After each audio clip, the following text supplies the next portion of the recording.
You know what the #1 job of somebody that sold their soul in Hollywood is? Is to act like it didn't happen. Samuel L. Jackson just dropped some wild revelations that have the whole internet buzzing. The 75-year-old Hollywood legend reportedly spilled shocking details during a live Q&A, where he didn't hold back about the long-standing tension between Steve Harvey and Katt Williams. Fans already knew the air was thick after Katt's explosive Club Shay Shay interview, but Samuel's words added a whole new layer of mystery and drama to the mix. Def Comedy Jam 25.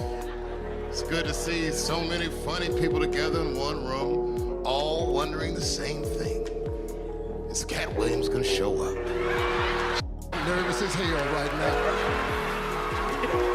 So, what exactly did Samuel say that's got everyone talking? And could it shake up the already fragile relationship between two of comedy's biggest names? We're diving deep into what Jackson revealed and what it really means for Katt Williams and Steve Harvey. Right now, there's no Hollywood feud as messy, hilarious, and downright bitter as the one between Katt and Steve. Or take the praise for what it is, or understand that, okay, if I do this, it's gonna be more trouble than it's worth. That's right. You know, so a moment of... These two comedy titans have been going at it nonstop ever since Katt lit up Shannon Sharpe's Club Shay Shay with that no-filter interview that had everyone choosing sides. Fans keeping score say Katt's been landing the hardest hits with his sharp humor and raw truth stealing the spotlight. But don't count Steve Harvey out just yet. He's been firing back with some cutting jabs of his own, slick, seasoned, and dripping with veteran confidence. Still, Samuel L. Jackson seems to think this beef didn't just start on camera. He hinted that the tension runs way deeper than fans realize. Word on the street is Samuel knows exactly when and how this storm really began, and it might change everything we thought we knew about their so-called comedy clash. Samuel L. Jackson dropped a bomb when he revealed that the tension between Katt Williams and Steve Harvey actually started way back,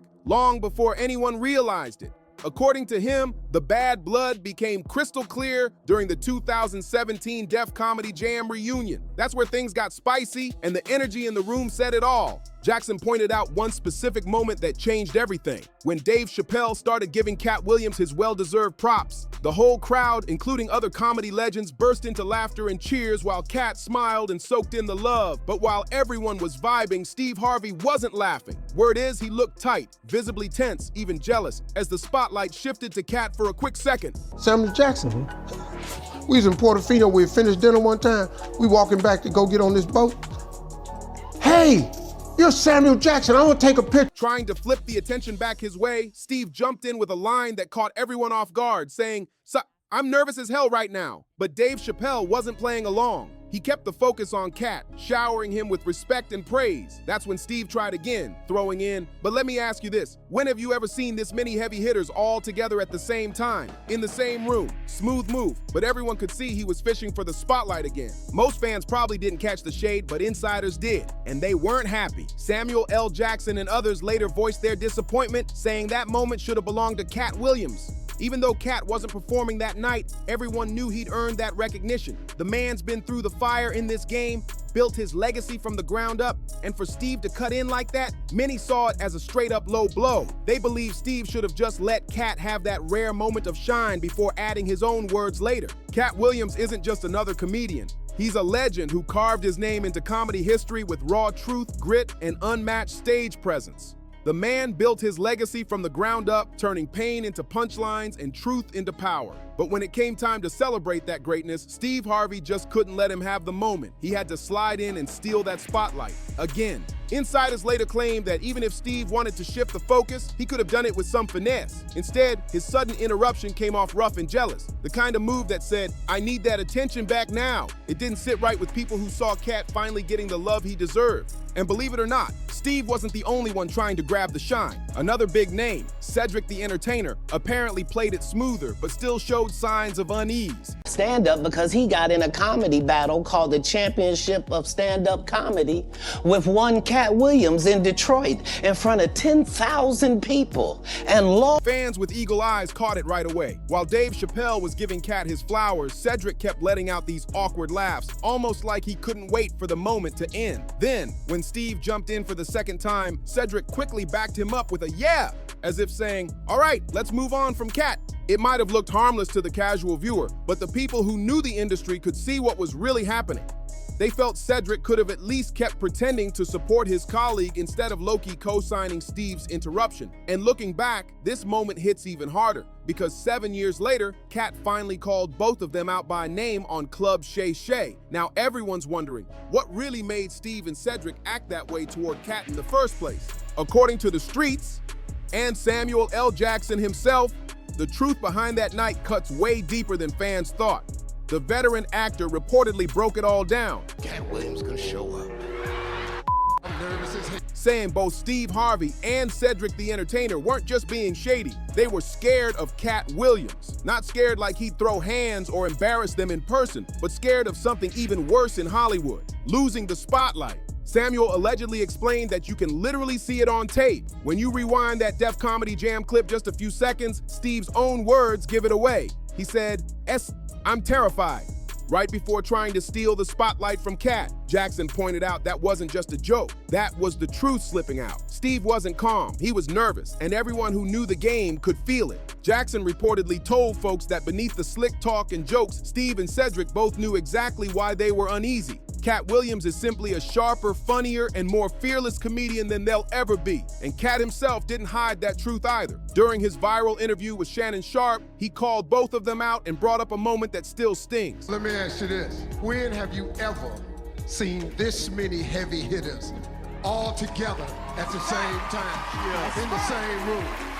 The 2008 Championship of Comedy that night was legendary. Both Katt and Steve hit the same stage. Not officially a battle, but the tension was real. Katt, fed up with Steve's constant ego games, decided to prove a point right there in front of the crowd. He went in, delivering joke after joke so cold and confident that fans say he completely destroyed Steve on stage. From that night on, insiders claim the talk show host never forgot it. And that's exactly where the fear started. When that showdown went down, Katt Williams didn't hold anything back. He came straight for Steve Harvey's image and pride. Right there on stage, Katt started cracking personal jokes, claiming that Steve wasn't rocking a real high-top fade at all, but a man's wig. The crowd went crazy because nobody, and I mean nobody, knew Steve Harvey was bald back then. He was famous for that crisp fade that looked flawless every single time he hit the screen. For years, Steve's haircut was the talk of the town. Smooth, clean, and sharp enough to inspire a generation of barbers. Young men with fading hairlines envied that perfect lineup, calling him one of the best-looking, most polished dudes in Hollywood. His hair became part of his whole identity, the confident, well-groomed TV host who always looked untouchable. But when Katt started joking about Steve's wig game, the room shifted. Fans laughed, but insiders say Steve didn't take it lightly. Those jokes hit deep, straight at his pride. It was like Katt peeled back the illusion that had given Steve that larger-than-life confidence for years. Imagine getting clowned for your legendary haircut and realizing the secret's out. That's got to sting. And here's the kicker. Katt later claimed that moment broke Steve. He said Steve took the hit so hard that it messed with his confidence on stage. Not long after, Steve ditched the fake fade and showed up with a clean-shaven head. No more pretending. Now that bald look with the sharp mustache has become his signature. But back then, it was a shock. Katt's jokes didn't just expose Steve's hair, they might have exposed his insecurities too. If Katt Williams' words hold any truth, and they usually do, then it's easy to see why Steve Harvey stays on edge around him. Samuel L. Jackson supposedly said it plain. Every time Katt walks into a room, Steve gets tense, almost uneasy. And can you blame him? Imagine standing face to face with the guy who might have ended your stand-up career. That's not just awkward, that's terrifying. That's exactly why Steve's line at the Def Comedy Jam 25 in 2017,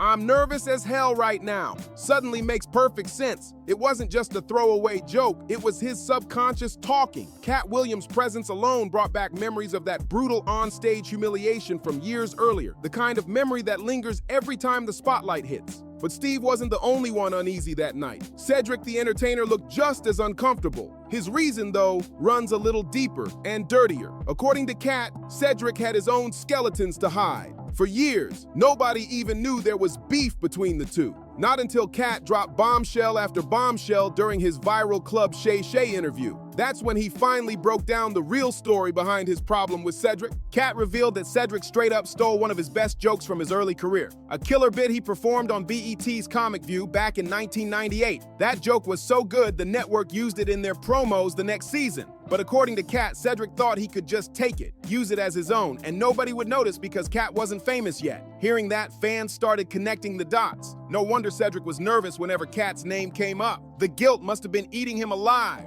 During his Explosive Club Shay Shay interview, Katt Williams laid it all out. No filters, no holding back. He said straight up, "The issue was that I had already done this particular joke on BET's Comic View twice. It hit so hard that BET made it part of their commercial." Katt explained that Cedric the Entertainer had actually seen the joke live at the Comedy Store, and that's where the betrayal started. According to Katt, Cedric came up to him backstage after the show, all smiles, saying how much he loved the joke and congratulating him on his performance. But instead of leaving it at that, Cedric allegedly turned around and used that exact same joke in his own act, and not just anywhere, but on the original Kings of Comedy. That's huge.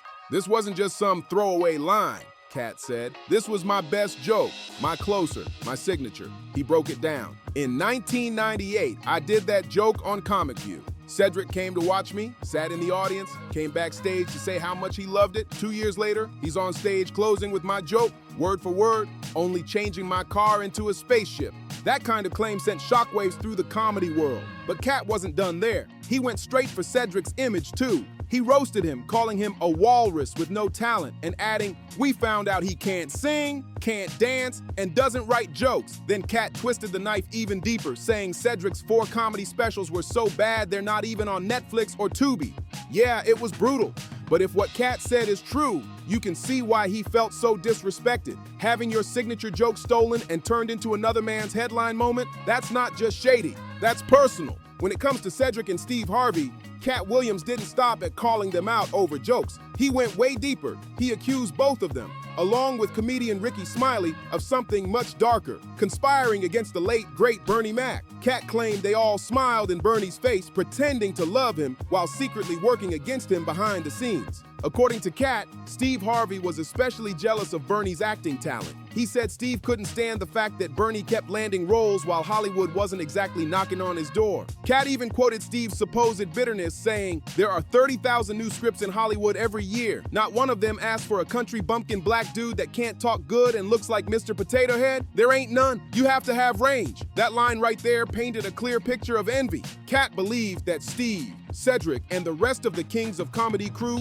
tried to dim Bernie's light by making him the opening act in their tour lineup. They thought putting Steve last would make him look like the strongest closer of the group, but the universe had other plans. When the footage was edited for the original Kings of Comedy film, the producers flipped the order, saving Bernie Mac's set for the grand finale because it was simply the funniest. At first, a lot of people brushed off Katt's claims as wild talk until radio legend DJ Ed Lover stepped in. He backed Katt's story, saying Bernie Mac himself told him the same thing years ago. That revelation changed everything, because if true, it meant Katt wasn't just gossiping, he was exposing the hidden jealousy that may have poisoned one of comedy's greatest brotherhoods. DJ Ed Lover, who was close to Bernie Mac until the day he passed, confirmed what Katt Williams had been shouting for years. He recalled Bernie personally telling him about Steve Harvey's alleged shady moves, especially how Steve supposedly tried to snatch Bernie's role in Ocean's 11. Ed said, "The stuff Katt Williams said about Steve Harvey calling to try to get Bernie's role on Ocean's 11. Bernie told me out of his own mouth." And then he added, "I believe Bernie Mac when he said Steve Harvey hated on him." That hit hard, because coming from someone who knew Bernie personally, it added serious weight to Katt's story. When you line everything up, it all starts to make sense. Just like Samuel L. Jackson hinted, these guys seem to move like a secret crew, a comedy cabal of sorts, working together to control the game. According to the whispers, they do anything to stay on top, stealing jokes, blocking opportunities, even calling movie studios to grab roles meant for others. It wasn't just competition, it was manipulation dressed as business. Most comedians who got burned by that power circle stayed quiet, choosing peace over problems. Just like Bernie Mac reportedly did. He knew what was going on, but instead of starting a war, he kept his focus on the craft he loved. But Katt Williams, he's never been the type to bite his tongue. He'll call it exactly how he sees it, no matter who gets uncomfortable. And that's exactly why so many in the industry are scared of him. And get this, Katt's not even the only one who's accused Steve of this kind of behavior. Another veteran comedian, Mark Curry, came forward too. He said he was disappointed in Steve Harvey for stealing his jokes and using them on stage. And when he explained how he found out, it only made Steve's reputation look even messier. Mark Curry's story only added more heat to the fire. He said he was just chilling at home one day when a friend called and told him, "Yo, turn on the TV right now." So he flipped the channel, and what he saw nearly made his jaw drop. There was Steve Harvey live on air, performing one of his classic jokes word for word. According to Mark, it was the same bit he'd done way back in 1999 on his Comedy Central Presents special, one of his most popular routines. Mark said he couldn't believe it, his material being recycled on national TV by someone who'd been in the game just as long. But when the accusations hit the internet, Steve Harvey came out swinging. He denied everything, saying, "The only reason I'm commenting is because he keeps running his mouth about it. Now grow up. I've never stolen a joke in 35 years. Come to me like a man and tell me what the joke is." He was basically daring Mark to prove it. Well, fans did their homework, and it didn't take long for receipts to surface. They dug up both performances side by side, and the evidence was clear as day. The joke was about Halloween, how growing up broke meant using random household stuff as costumes. Mark Curry's version talked about struggling families and creative get-ups for All Hallows Eve. And guess what? Steve Harvey performed that same joke years later on his show Little Big Shots, telling almost the exact same story, just switching a few details. That discovery had fans buzzing all over social media. To many, it wasn't just about one joke, it was about a pattern.